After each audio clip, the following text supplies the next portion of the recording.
thought like before coming here that like, well, principals of universities, they didn't really help. I didn't think that they really like cared because it was like a university was huge. Academically, I was scared just because it was college and the setup of classes is different. Like, you're so used to being in high school and going to the same classes every day, and it was going to be different coming into college. Even the top of our class, they said, well, I'm going to have to slow this down for you because in college it's going to be difficult, so I need you to understand this now. And although we were intelligent, they still treated us as if we were slightly less than. Yeah, the application process is so stressful. It's not even after you apply yourself FAFSA, CSS, non-custodial parent. It's like so much stuff. Like 3 months ago when I graduated high school, I'm like, hey, I wasn't thinking about college. Now this is actually happening. I'm actually going and investing, doing my schedule and stuff like that. And coming to Howard, the one word that would describe, my journey to Howard is change. Very like looking like I wanted to change for myself.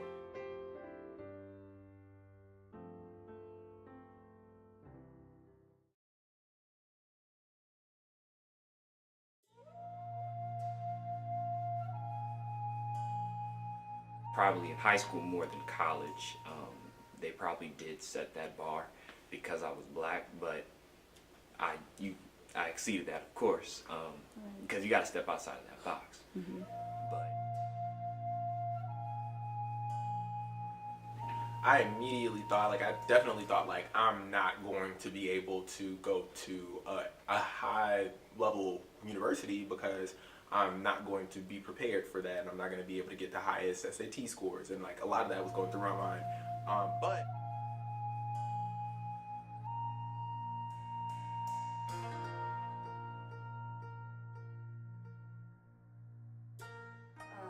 definitely, when you have your midterm, which is worth 35% of your grade, obviously you're going to think, wow, I need to do good, or everything I've done will be erased if I fail this midterm.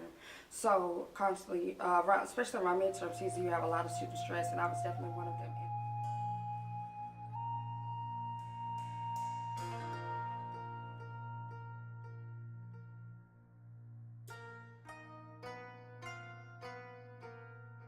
Grew up in the Caribbean. I was born here, and then my mom didn't like the education system.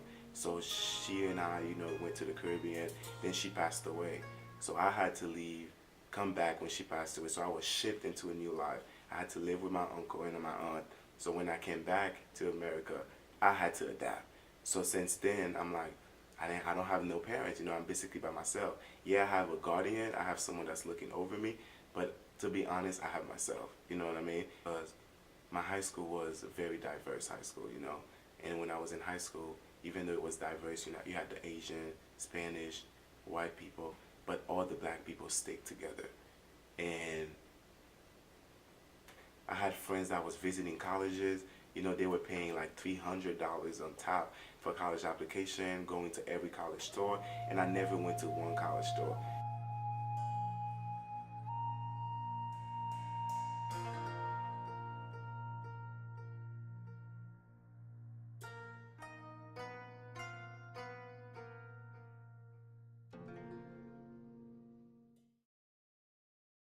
The Dual Enrollment Program, President Frederick came to me and said he wanted to start a relationship with Banneker, DC public schools to be specific. And Banneker being they're right across the street, we decided to start with them. And are your professors at Banneker, are most of them black or white? It's kind of like, it's divided more so now. Like in 9th grade, most of them were black, but like it's slowly starting to be like, I have the occasional black teacher, but they're either like Asian or white now. And has your teacher's race affected your performance in class? I mean, not really. I just feel like it's not that I have something to prove. Like, I don't want to sound stereotypical. No, I mean, but you can be honest. I have to prove something, but it's like I don't want to seem ignorant in class, so I make sure to speak more, and I make sure to let them know, like, okay, I'm here, I know what I'm doing, I'm not wasting your time. Like, this isn't the average school. And it's really with new teachers that we do that, because it seems like they assume that we're going to be like every other DCPS where the students just don't care and we're just there to pass, and we're not. Like, we're there to learn, we're there to go somewhere. Like, my computer science teacher, she made college seem like it was going to be like this hard 4 years that you might not get out of, and like you're going to die at the end, and like your professor will not take anything and just be an awful person and they don't care about you. And Yes, I was so scared because I heard so many horror stories about like one grade could be like 90% of your whole class. So I was really scared stepping into this because I knew my test taking skills weren't the best, but I wanted to challenge myself, so I jumped in. The purpose of the program was to expose students to higher education, high school students, to give them that opportunity to earn credit at an institution that they could also take back to high school if they needed to, and also just to provide a pipeline to the university. Last year, in my physics class, it was a new teacher, and like, we were all black except for maybe like 2 Hispanics, and it's not like he was racist. It's just the way that he was coming off. It's like he tried to seem like he could relate to us in racist ways. Like, he'd be like, oh, it's like, it's March 1st, and oh, it's also the 1st of the month for you guys who get that check. Like, and I'm like, practically none of us qualify for 1st of the month welfare, anything. Like, we're pretty well off. So, yeah, I feel like it's just weird. It was only him, though. Like, that's the first teacher I've encountered like that. It made me uncomfortable. I think it made the whole class uncomfortable. I'm really glad I'm taking it easy. And what was that experience like in terms of, like, how you performed in the class? Like, I performed pretty well. And honestly, it made me demand more of him, like, because he belittled me so. Like, I was like, I don't really want to do bad in his class. But at the same time, I didn't feel like, he didn't make us feel like we could go to him. Like, when I went to him, he tried to help, but it just, I don't know, it threw me off. Like, I couldn't really get into it because I kept feeling like he looked at me like a certain way, like I was just ignorant or something. And then I tried to find a way to ask him a question and not sound ignorant when I didn't know anything about it. And it just, like, that was like one of the lowest grades I had. I had like a C. It was so disappointing. And said like, oh, I'm going to Howard. And I was originally going to like a liberal arts school in Wichita, Kansas. But I decided to come to Howard because I noticed the sense of community. I felt that I would be able to get access to exposure and opportunities that would enlighten me through experience, like traveling abroad and like interning with Fortune 500 companies. And all of those things happened. So I felt like Howard would be a place where I would have people that were supporting me towards my goals a lot more than if I had gone anywhere else. The school being so family oriented, but I think that it's the people that actually made me better because, like I said, being in an environment where you could be in my class, it's just making me better because you could be smarter than me, you're older than me, you're more experienced. I think that is what I'm going to remember. The academic rigor is something that it's there, but we're not really worried about it as students. That's interesting. I had a conversation with them yesterday, just to ask them how are their test results, because I know most of them, they took the exam in October and they received their results. A lot of them said they went down in some of the scoring, and the advice they received from their counselor was, don't worry about taking it again. Don't stress yourself. And so I told them, I said, yeah, we definitely don't want you to stress. However, it is still important in terms of getting into college because there have been a few colleges that have done away with the test scores and they're optional. However, a lot of them, like Howard, we still accept the test scores and we still use it to determine, your aptitude. So having that conversation with them, I think they understand and they're aware, and also for scholarship consideration. Like, before coming here, the principals of universities, they didn't really help.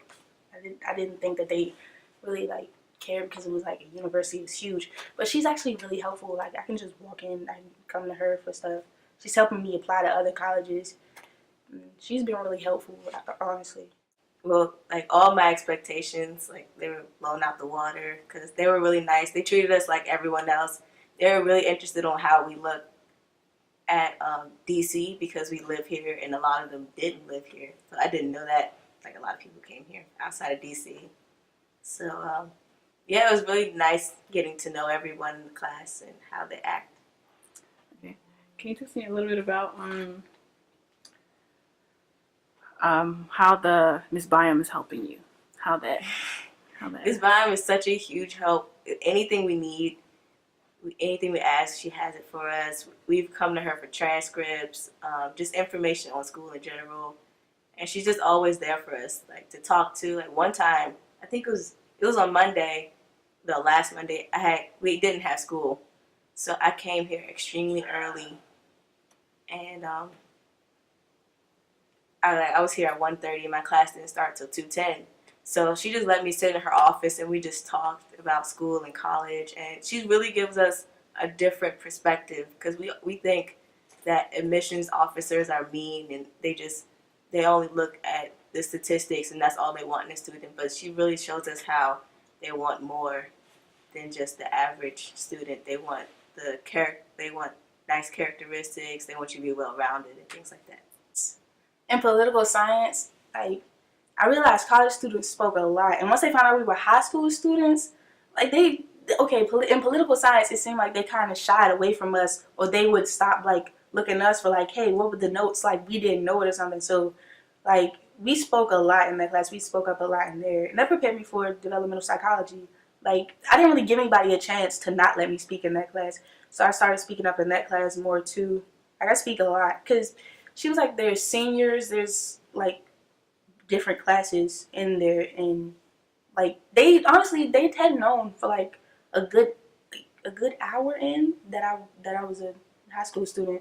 I was like speaking a lot, and then that's when she asked me who I was. She asked me what my major was, and I was like, I don't have a major. And she was like, do you go here? I was like, I go to high school across the street, and it's just like everybody's like, and like I really like it when they do that because it shows like I'm doing something. Like clearly, you're not like it'd be different if they're like, oh, like I expected that. Mm-hmm. It's like it makes me feel like I'm exceeding expectations. Talk about moving forward in our future plans for the program. We met with DCPS a few weeks ago, and they're interested in us picking up additional schools, so providing access to a school across the river as well, so Anacostia, because they don't have any partnerships with any colleges at the moment. So Anacostia, and we also requested Duke Ellington to provide that opportunity for their students, and Cardozo will also be added to the list. So we'll have hopefully about 30 students, so 5 from each. And as long as those students qualify, hopefully they'll be able to come and take classes as well. Applied to like a good 16 schools. Can you name a few? Syracuse, University of Chicago, Albright, Rutgers, Northwestern, MIT, Carnegie Mellon, NYU, bunch of other ones. Oh, I've applied to a few schools. I think I've applied to like 15. But right now, I can say I applied to St. John's, I applied to Fordham, I applied to Xavier, I applied to Hampton, I applied to Louisiana State, Temple, University of Connecticut, University of Hartford, just like to name a few. And so far I've gotten into almost every college I've applied to except probably University of Pittsburgh and Fordham University. Both of the HBCUs I applied to, I got into though for sure. Mm-hmm. I want to be a biomedical engineer and focus on prosthetic devices to help, kids in foreign countries who don't have arms and legs and things like that. Coming to Howard, the one word that would describe, my journey to Howard is change. Very like looking like I wanted to change for myself simply because you need a type of insurance. When you have a degree, it's meaning like you have an insurance, so the insurance can get you anywhere. Like I'm not gonna leave Howard and worrying about me getting a job. But in high school, I didn't see it like that. I'm like, hey, I have a plan, I'm just gonna execute it. No, you had to have an insurance, meaning you had to invest in 4 years so that it can be longer.